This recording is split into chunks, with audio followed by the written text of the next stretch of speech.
HOLT, the real reason so many England fans are turning on Southgate. Gareth Southgate is England's most successful manager since Sir Alf Ramsey, and yet a rising tide of angry voices is screaming for him to be sacked, ostensibly because he lost a meaningless, end-of-season friendly against Hungary, rebranded as a Nations League match, that he was using to explore options for this winter's World Cup.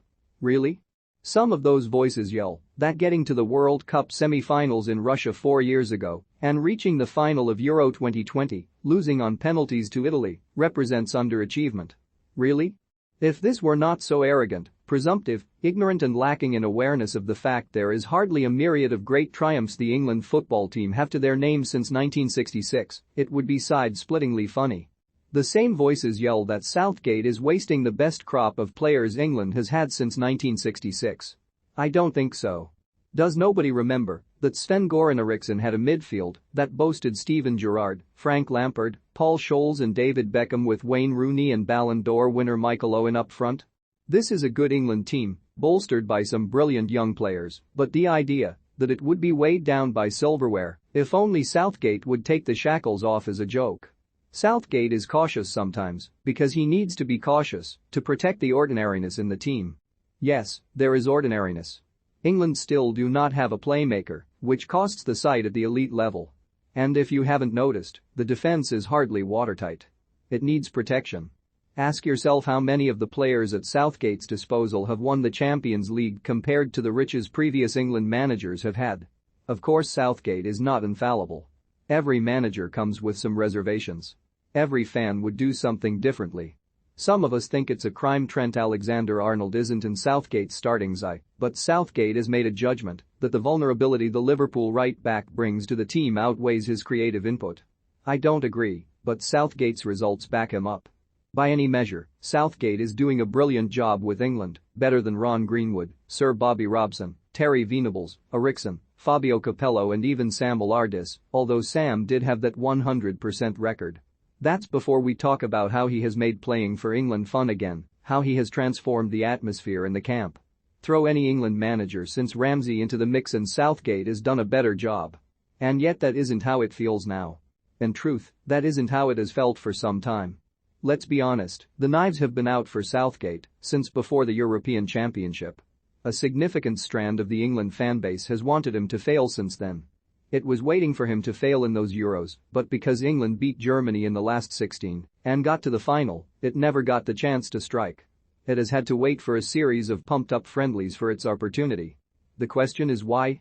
Why is there this disconnect between the record of our most successful manager for 50 years and the fans who turned on him so ferociously at Molineux on Tuesday? If you think it's just because Southgate tends not to start crowd favorite Jack Grealish in the biggest games, you're kidding yourself. It's much deeper than that. Some of the issues are societal. We live in an age of short-termism where we get bored very quickly. People want change and they want churn. Stability has become something so unfamiliar that it is deeply distrusted and seen, somehow, as a lack of ambition or an admission of defeat when, actually, it is the opposite. Part of it is because Southgate is English too. There is a prejudice against English managers now that has its rationale in the fact all the leading bosses in the Premier League, brilliant coaches such as Jurgen Klopp, Pep Guardiola, Thomas Tuchel and Antonio Conte, are German, Spanish or Italian. English bosses aren't part of the Zeitgeist. They are regarded, inherently and unfairly, as second-rate compared to counterparts from abroad. There is a political element to this too. For better or for worse, politics and sport are mixing more and more. Nation-states are using sport for their own ends and sport and its practitioners, partly led by examples in the US, are beginning to sense the power of their own platforms to do and say what they feel is right. So again, let's be honest about this, Southgate is a liberal marching at the front of a fanbase that contains a significant illiberal element. A lot of England fans don't like what he stands for. Early in the Euros, remember, England players were booed by England fans for taking the knee. But Southgate has remained a steadfast proponent of the gesture and its continuing importance. Southgate is not an apologist for fan behavior either. He is not a demagogue. He does not play to the crowd. He does not defend the fanbase at all costs. He sticks to his principles.